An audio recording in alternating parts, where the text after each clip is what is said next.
저 박부숙 씨 존경합니다. 여러분, 우리 박부숙 씨 같은 분 많지 않습니다. 우리 힘을 실어주십시오. 그리고 제가 설명은 요 정도만 할게요. 제가 많이 안 해봐가지고 훔쳐내요. 근데 저 뒤를 이어서 우리 저 김상준 검사님 잘 아시죠? 네, 이분께서 우리 향후의 대책에 대해서 궁금하신 거 많으실 거예요. 이분들을 어떻게 처리하면 되는지, 우리 등기 어떻게 내면 되는지, 우리 어떻게 하면 이전부시 내는지 막 질문해 주세요. 다 답변해 주실 겁니다. 김상준 대표님 모셔보겠습니다.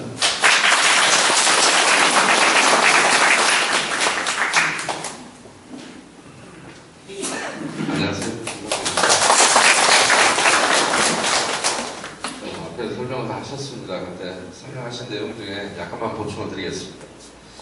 아까 백승호저님께서 지금 우리가 소송을 할 수는 있지만 비용이나 이런 장애가 있다고 말씀하셨습니다.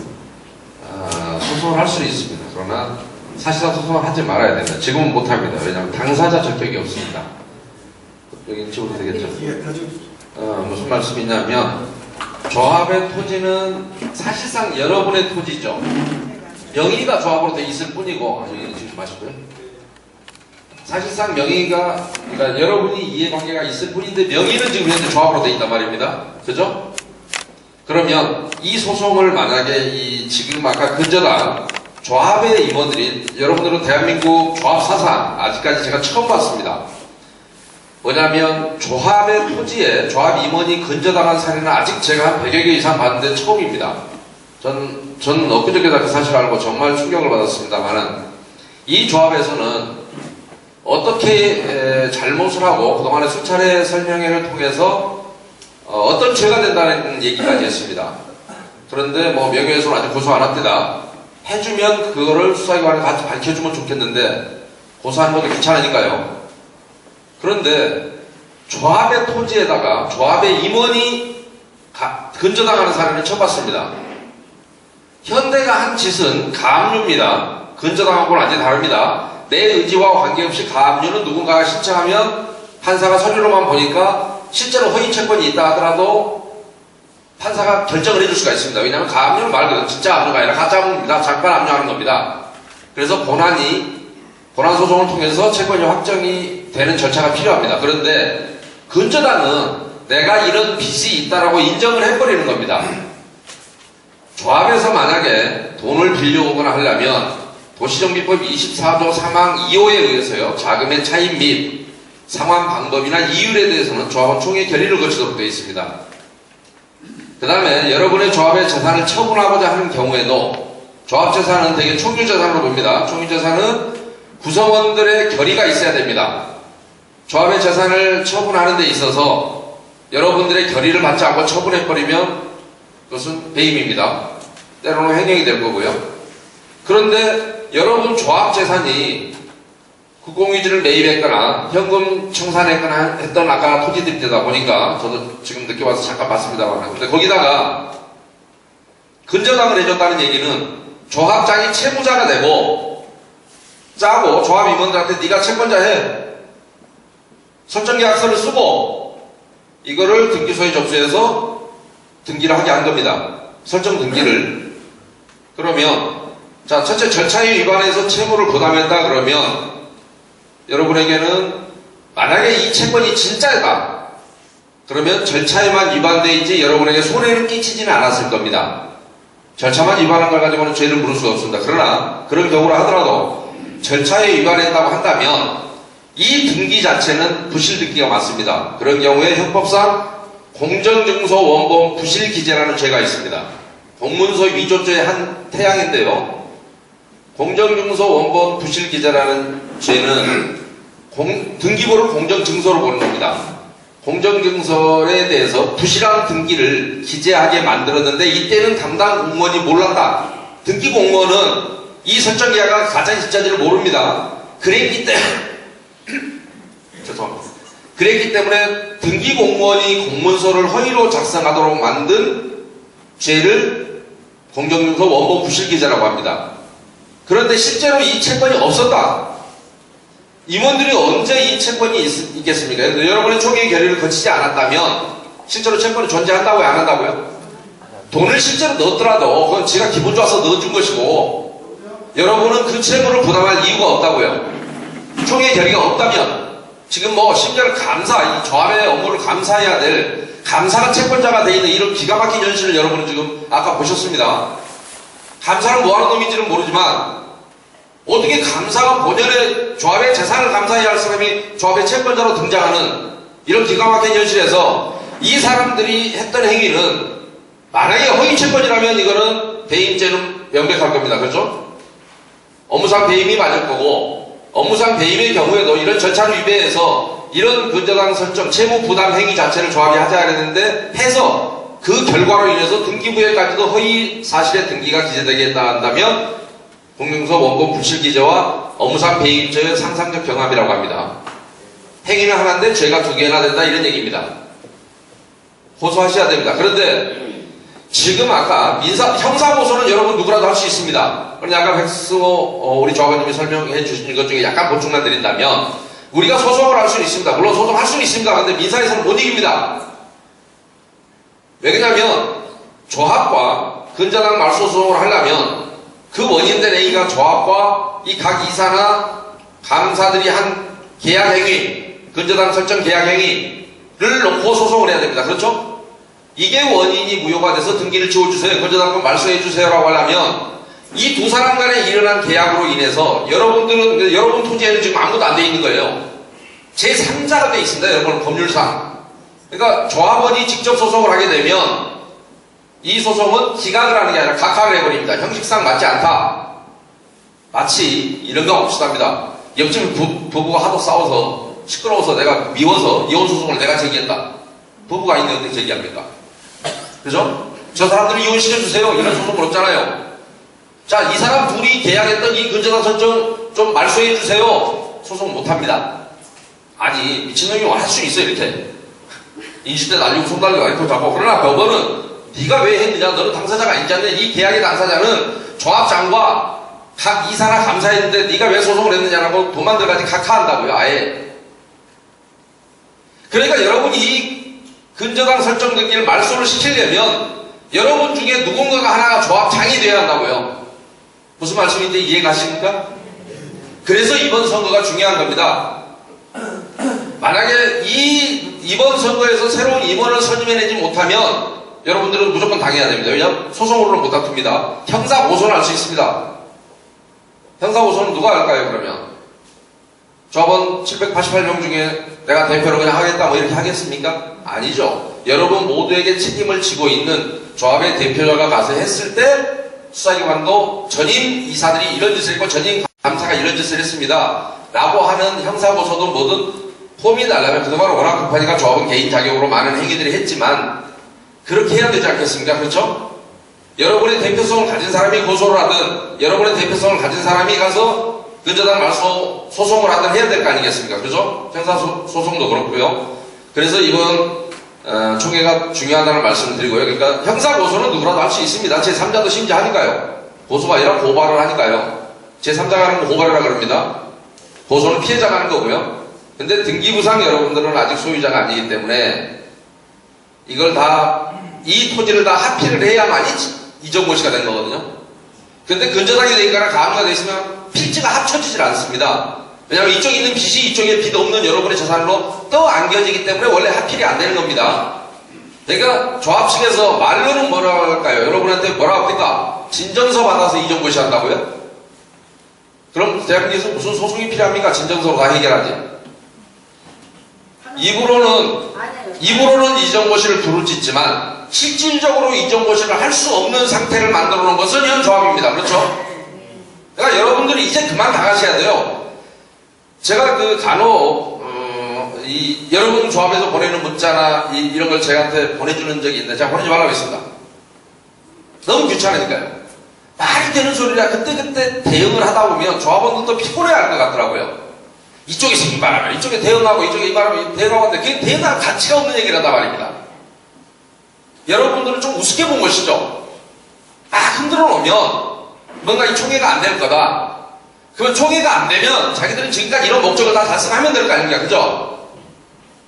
총회가 안 되면 자기들이 뭐 근저당 했던 것도 빼가고 뭐하고 다 한 다음에 이종걸 씨가 한다. 끔찍한 일이죠. 시공사에 줄 돈이 없다는데 어떻게 조합 토지에다가 이종걸 씨를 합니까? 아니, 근저당을 합니까? 언제 여러분이 그 돈이 들어오는 걸 보기나 했습니까? 결국은 이 돈은 여러분의 돈이라고요. 핏질을 합치고 이종걸 씨를 하려면 각 필세. 전체 지금 개인별로 여러분 다 끼어져 있잖아요. 모든 게 합필이 돼야 돼요. 그래서 가압류가 되거나 근저당이 되어 있으면 합필 자체가 되지 않습니다. 부동산 등기가. 그래서 이종걸 씨는 못하는 겁니다. 원천적으로 못하게 만들어 놓고 여러분에게는 입으로는 해주겠다. 그런데 더 끔찍한 것은 어떻게 된 게 조합장이 채무자가 되고 이사와 감사를 채권자로 해서 여러분이 미래에 취득하게 될 재산에 대해서 그 땅이 넘어오지 않으면 여러분 등기고 뭐고 못한단 말입니다. 그런데 그런 행위에 대해서 여러분 카페에 공지가 되고 해도 조합원들이 가만히 있습니다. 왜 그럴까요? 대한민국 법치국가라 그러죠. 저 생각 같아서 패 죽여버리고 싶은데 법치국가 됐습니까? 그죠? 그런데 그 짓을 해놓고도 문자로 장난을 치고 있는데 여러분 흔들고 있어요. 여러분은 많이 깔본 겁니다. 바보 취급을 하는 거죠. 있을 수가 없는 일입니다. 그리고 그런 사례를 본 적이 없습니다. 조합의 비리에 대해서는 공통적으로 많이 얘기했습니다만 여러분에게 계약하면서 JS나 준선이 총회의 사전 결의를 거치지 않고 상당 금액을 계약을 체결했다고 지난주에 설명을 드렸었죠. 그전에도 한번 설명드린 바가 있고 그 회사는 2년간 토목 실적이 4억이 안 되는 회사였는데 응한 7, 8구를 통해서 약 150억 이상을 계약을 했다. 이건 세상에서 아마 기업 성공 스토리 중에 가장 큰 성공 스토리일 겁니다. 여러분 사업해보셔서 알지만 공사 실적이 4억이 2년간 합쳐 4억이 안 되는 회사에게 150억짜리 공사를 맡은 적이 있습니까? 회장님 천함쯤 되면 가능하겠네. 마누라도 잘 보이려고. 대개 회장이 천함쯤 되면 가능할 거예요. 자격임금 필요합니까? 그냥 줘라 하면 되지. 신문 공고를 내지만 여러분 보지 않았습니다. 어떤 자격요건을 가진 회사가 어떻게 들어오는지도 못 봤습니다. 그런데 더구나 진짜 충격적, 저는 깜짝 놀랐습니다. 정말로. 이런 범죄 행위를 해놓고 여러분 앞에 나설 수 있고 여러분에게 문자질을 할 수 있다는 사실이 상당히 충격적이었습니다. 준선 얘기를 하고 JSC 얘기를 해도 꼼짝도 안 합니다. 고소해라. 잘못이 없다고 변명해야 되는 것이지 고소해라라고 하는 게 세상에 내배째라 이런 게 어디 있습니까? 조합원 788명을 상대해야 되는 대표자라는 사람이 여러분의 대표입니다. 저는 여러분 동네에는 살지 않습니다. 그야말로 다행입니다. 이 사람이 하늘 행치고 고소해라. 정말 깜짝 놀랐습니다. 물론 처벌을 구할 겁니다. 그런데 그 다음에 이번에 근저당 설정해놓은 거 보고는 정말로 할 말이 없었습니다. 특히 감사가 있습니다. 직위가 사람을 만드는 겁니다. 감사는 감사의 본연의 업무가 있습니다.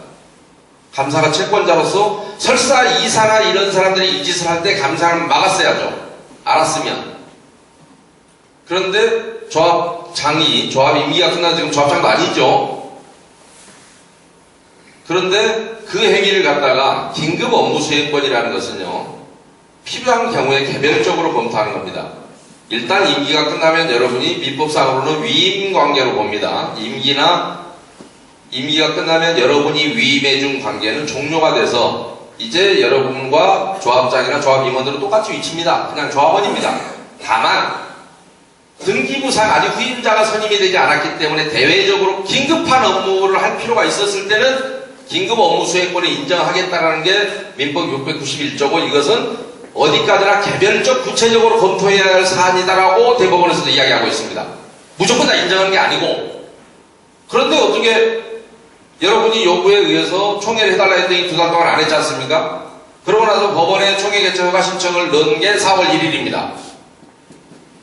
그리고 5월 21일 날 여러분 결정이 났죠. 그랬더니 이 사이에 이제 여러분이 혹시라도 총회 개최 허가가 돼서 여러분이 들어오면 자기들의 잘못을 지적할까 봐서 조합의 토지에다가 근저당을 이 사이에 했다. 아까 4월 17일이었습니까? 얼마나 놀라운 사실입니까? 이런 범죄 행위가 범죄는 기본적으로 들키지 않으려고 하는 겁니다. 그런데 여러분 조합에 오면 이 범죄는 들키지 않을 수가 없습니다. 왜냐하면 등기부에 딱 나타나니까요. 등기부는 나중에 지워지는 한이 있더라도 추후에 아예 없어버릴 수는 없지 않습니까? 이렇게 선으로 그어만 놓지 무슨 등기를 했다는 흔적은 다 남지 않습니까? 그런데 때문에 거기에다가 자기들의 범죄 흔적을 남겨놨는데 그러고도 여러분에게는 문자를 당연하게 보낼 수 있다는 사실이 실로 놀랍습니다. 앞에서 비단 지금 하시는 분들 일부는 왜 저 사람들이 임원이 됐을까? 이 책임을 누군가는 져야 되지 않겠습니까? 여기 오니까 서로 임원 안 하실랍니다. 근데 누군가는 앞서서 이 일을 조합원을 대신해서 해결해 줄 사람은 필요하잖아요. 이 정도 해야 될 거 아니겠습니까? 그죠? 그 다음에요, 공사비, 미수액, 잔금, 그쪽은 요구할 가치도 없으니까 그만합시다. 공사비, 미수금, 잔금도 제가 그냥 총괄적으로 아까 자세하게는 여러분이 설명을 들으셨으니까요. 총액 284억입니다. 가압류는 100억을 했다고 합니다. 그런데 자기들이 못 받은 총 금액은 공사비, 미수금 284억이에요. 총 403억이라고 합니다. 근데 여러분한테 48억만 주면 용서하겠답니다. 그 전에 스토리입니다. 근데 이것마저도 여러분이 총회에 와서 관리처분 통과시켜주면 10% 깎아주겠답니다. 여러분 다 들었던 얘기입니다. 이거 가지고 양이 안 차면 현장에서 플러스 알파도 주겠답니다. 도대체가 대기업 재무관리 시스템 치고는 뭔가 이상하지 않습니까? 누구 마음대로 이렇게 하는 건가요? 그때마다 정수현 사장님이 결제해서 그런가요? 저는 이 조합에 이거 따져보는 거 아무 의미 없다고 생각합니다. 아까 무슨 법문 내용 중에 뭐라고 얘기하더라? 잘못된 법률, 총회 결의가 있다는 거 잘못된 법률이라고요? 그랬으면 지가 2월 달에 했을 때, 가압류 여러분한테 신청했을 때, 동대표 10분한테 신청했을 때 지가 이겼어야죠. 기각당했지 않습니까? 총회 결의가 없다고. 근데 그것이 잘못된 법률입니까? 법률 지식입니까? 아무 얘기나 막 합니다. 대한민국 초인류기의 현대 간직거리는 아닙니다. 아무튼 현대가 여러분과 저를 많이 미워합니다. 한 5군데에서 지금 자기 말대로 당했다고. 왕삼에서 지금 온갖 짓을 다 하고 있습니다. 시끄럽고요. 그런데 여러분들이 공사비 연체 이자를 보실 때요. 이 다음에 이제 들어가시는 임원들 잘 보십시오. 당선 되시는 거죠? 잘 보셔야 될 게, 과거에 어느 모 단지, 봉천동에서 안양으로라고 하는 아주 대형 단지가 하나 있습니다. 시공사는 백산이었습니다. 여기 같은 경우 어떤 게 있었냐면,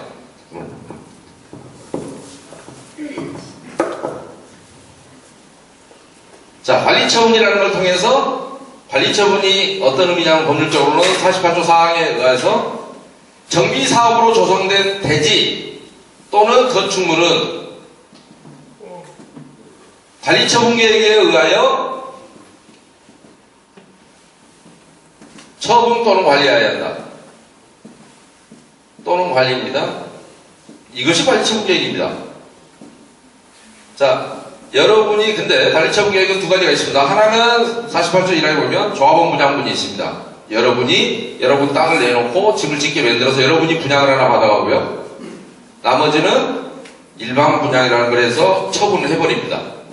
자, 관리나 처분이 끝났습니다. 관리처분 계획에서. 근데 돈이 부족하답니다. 공사비 이자가 생겼답니다. 근데 이자는요, 납부금이 이게 쭉 여러분이 하다 보면, 자, 여러분이 개별 분양계약서는 다 갖고 계시죠? 네. 근데 개별 분양계약서에 보면 연체이자가 있고, 미리 선납 할인이 있습니다. 미리 낸 사람은 할인해주고, 늦게 낸 사람은 연체이자 봅니다.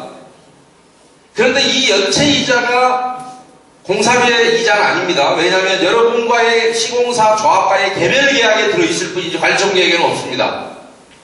그래서 그 해당 조합 같은 경우는 어떤 일이 있었냐? 공사비는 조합에도 미수금이 없이 달깍달깍 나왔습니다. 그런데 조합원들이 낸 연체이자가 약 58억이었습니다. 장부에는 없는 돈인데 실제로는 들어왔습니다. 조합에. 이런 상황 이해가시죠? 조합원들이 늦게 내고 일반 분양자가 제때제때 안 내갖고 연체이자가 조합에 들어왔는데 조합에서는 실제로 금융 PF를 이렇게 하고 다 줘버렸기 때문에 연체를 하나도 안 했어요. 시공사에는. 근데 조합만 들고 있는 거예요. 낸 놈은 내고 안 낸 놈은 안 내고 모든 사람이 연체. 조합에는 이 돈이 남았습니다. 이 돈 조합장하고 시공사가 몇 대 몇으로 해먹은지 지금까지도 모릅니다. 아무도 모릅니다. 통장에는 있었던 돈입니다. 근데 여러분은 공사 미수금에 대한 연차이자겠다고 하는데 어떻게 미수금이 284억이고 이런 식으로 돈이 있었더라면 왜 48억만 여러분에게는 받겠다고 하는 것인지. 그러면 가압류 때는 뭘 갖고 100억이라고 했는지 모르겠습니다. 그죠? 일관돼야 될 거 아닙니까? 돈 받을 놈 입장에서는 금액이 일관돼야 될 거 아니에요. 얼마를 달라고 하면 뭐 때문에 그런지 계산이 좀 맞아야 될 거 아닙니까? 그래야 줄 놈이 주지. 그때마다 다른데 왜 가압류는 100억이고 뭐는 얼마고. 그래서 이거는 맞춰보는 것 자체가 의미가 없습니다. 안 맞다. 여러분이 들어가서 보기 전에 모르겠다. 왜 2월달부터 불과 몇 개월 사이에 이자가 금융비용이 87억에 114%로 왜 이렇게 늘어나는지 모르겠다. 연 14%라면서 근데 왜 이렇게 늘어나요? 그래서 여러분들이 실제로 연체이자는 막상 개별계약을 이렇게 시공사는 두 가지 형태로 해버리기 때문에 이들에게 받은 금액을 이들은 개별적으로 연체했을 때